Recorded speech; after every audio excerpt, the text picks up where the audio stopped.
বিসমিল্লাহির রহমানির রহিম। আজকে মিষ্টি কুমড়োর ভাজির রেসিপিটা নিয়ে আসলাম। রুটি বা পরোটা দিয়ে অনেক খেতে সুস্বাদু। ভাজিতে যদি একটু পেঁয়াজের সাথে ভেজে নেন তাহলে ভাজিটা আরো বেশি সুস্বাদু হয়ে যায়।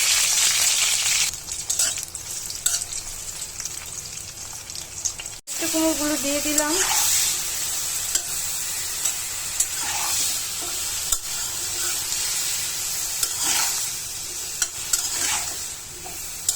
এখন আস্তে একটু কমিয়ে দেব, আস্তে আস্তে সিদ্ধ হবে।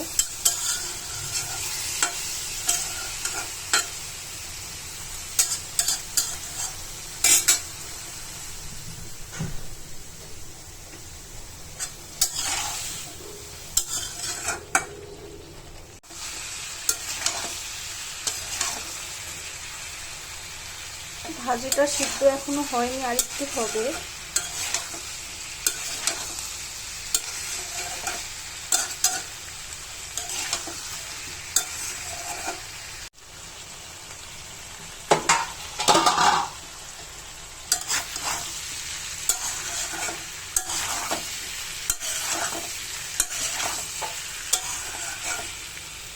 মিষ্টি কুমড়ো ভাজির কালারটা অনেক সুন্দর হয়েছে।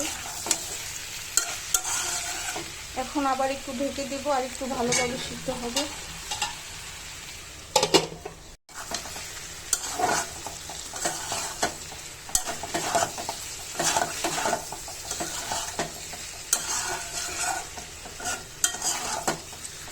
ভাজিটা সিদ্ধ হয়ে গেছে।